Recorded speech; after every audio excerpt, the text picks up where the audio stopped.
part of understanding what Gnostic sources actually do is to reacquire their purchase on cosmology. And that, I think, is now occurring in the discussion of what Gnostic authors meant to say. But the other way in which I refer to a new Gnosticism is a direct contradiction of a classic Gnostic postulate, namely the notion that matter inherently should be seen as being corrupt and often evil.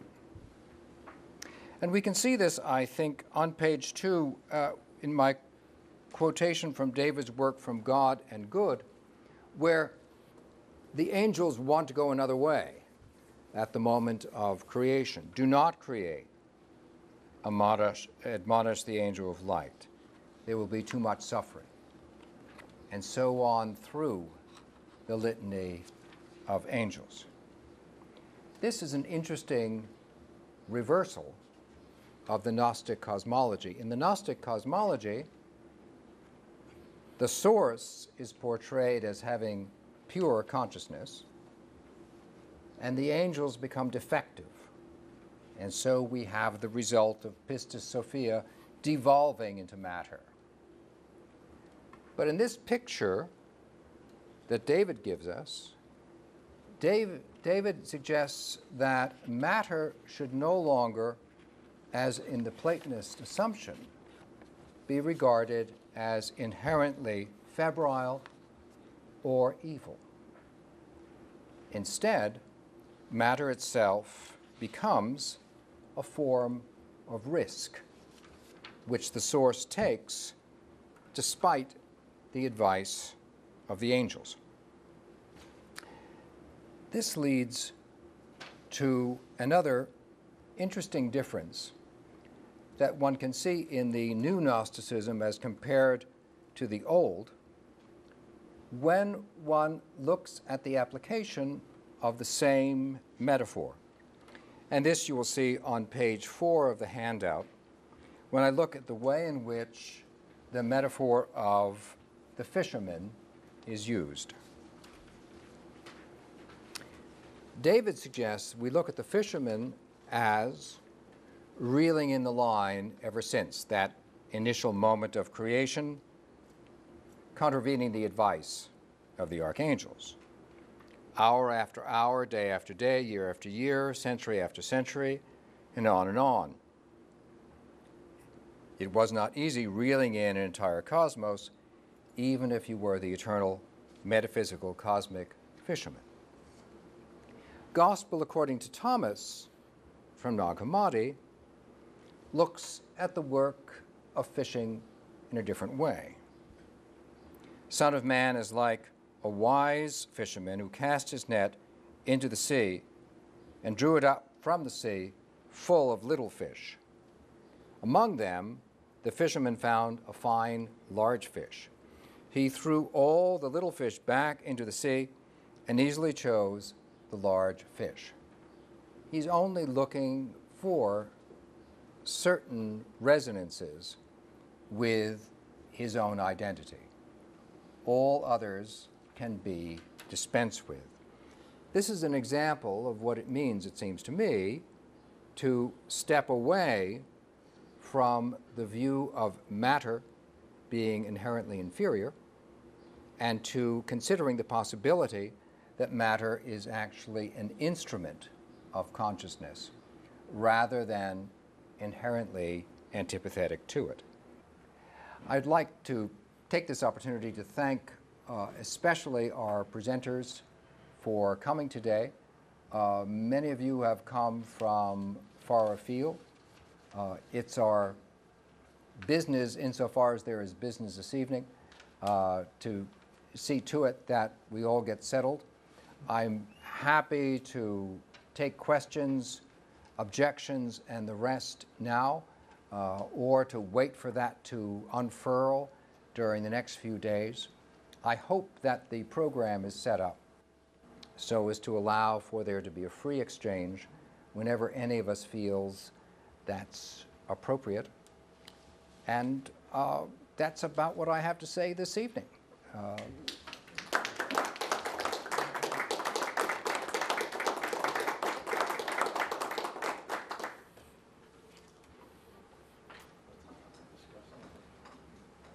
Gary, have I omitted something?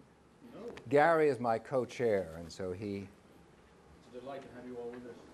Are you taking questions now, Bruce, or shall we? Do you feel like it, Gary? I think that we have dinner for the presenters at 7. I think that was our agreement, right? So that means that we'd have time now to discuss, or, you know, and how we want to discuss is a matter for us to establish as ethos. Maybe over a glass of wine. That's another In way. a more informal way. Yeah.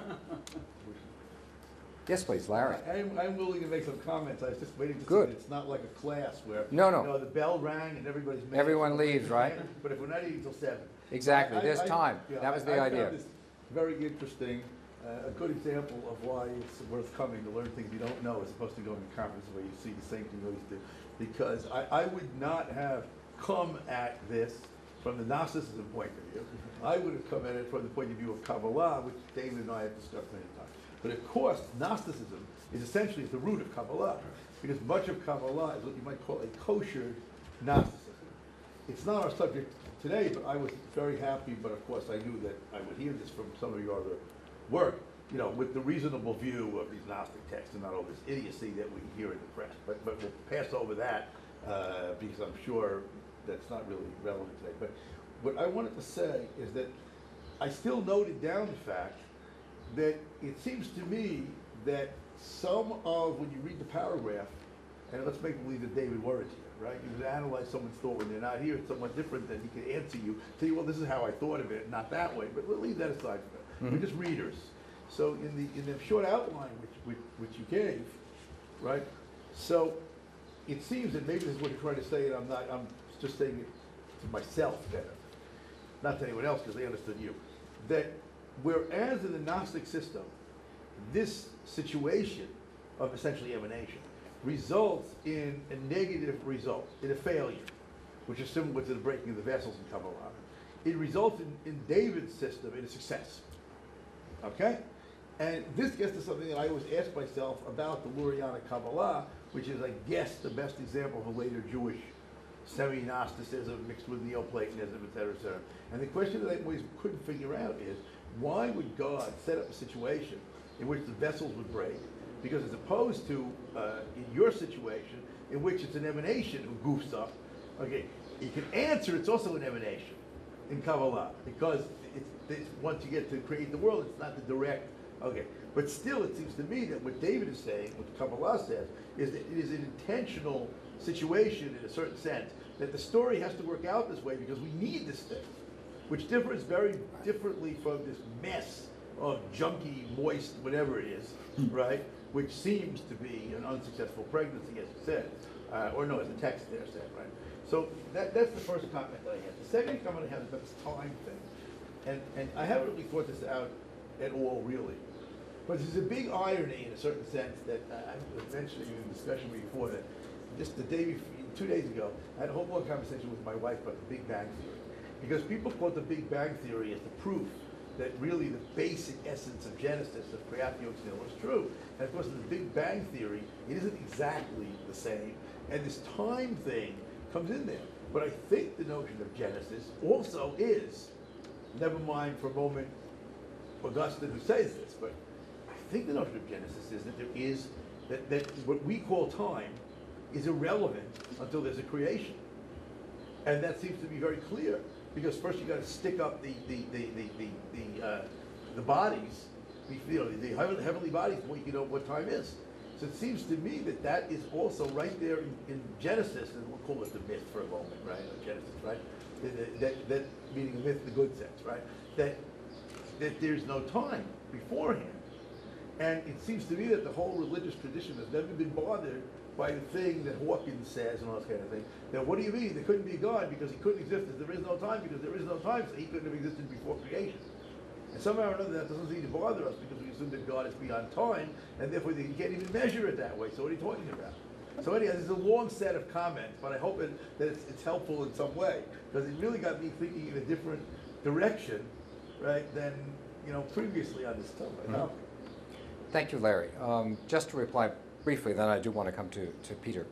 On the issue of the Kabbalah, I agree with you that it is, on the whole, more accurate to say that Kabbalah is a version of Gnosticism than the reverse, especially Lurianic Kabbalah. On the other hand, I have to admit, I just want to say, as it were by way of footnote, that I still have some regard for Robert Grant's suggestion. I think he was the first to make it. David Flusser made it as well, but I think Robert Grant was there first. That one possible root of Gnosticism was itself Merkabah mysticism, one of the roots of the Kabbalah. But that's a nicety. On the issue of time, what I find most fascinating about Augustine's approach is, first of all, that he is establishing that from the 5th century, you have a view of time which is completely unlike anything that has to do with the creationist debate of the moment. Right. As it happens next spring, I'm teaching a course on evolution with our professor of biology. And our purpose is to set side by side scientific and theological understandings in their time and to talk about their relationship. And I've been astounded at the way in which Augustine's understanding of simultaneity in creation has, in recent discussion, been entirely eclipsed. And you might understand that as being the result of ideology triumphing entirely over knowledge, or of there being an actual reconfiguration of the way in which Christians are approaching this text. Because I think that Augustine and Origen and Jerome, Jerome is actively speaking with rabbinic interlocutors when he interprets Genesis 1. I would tend to agree that the attempt of the interpreters is to construct a view of what it means to live without time at that moment. It may not resolve any questions in itself, but I think that is their attempt. Professor Atkins. Yeah, sorry, I can say two things. I think there are two wonderful things about this particular meeting. One is that we're confronted with different approaches to seriously important questions. Another is the danger of oil meeting water. And let me expand on that just a moment. I think it was fascinating to listen to you talking about people's attitudes to a cultural presence, as it were. But it was no more than that. It was simply an exposition of how people thought in the past in response to the great intellects of the past. It seems to be the role of some of us here who are hard-nosed to various degrees on Moore's scale of hardness,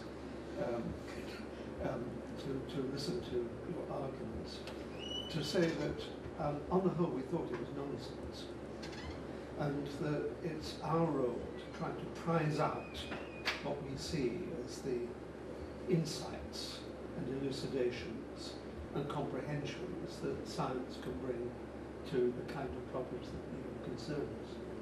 I think, in a word, everything that has been said by you this evening, although fascinating at an intellectual level, has no relevance whatsoever to an understanding of the nature of the world.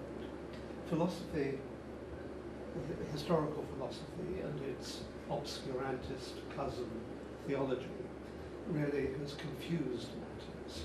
And I think what you have to do is to sit back and let the scientists tell you what the truth is, and try to let you incorporate that into your worldview. So, philosophy in the past has been a complete waste of time. and it's up to us, whichever the grammar Mhm. is, scientists, to put you right. But maybe the pleasure of this meeting will be to put you on the right path Mhm. to understanding in the future.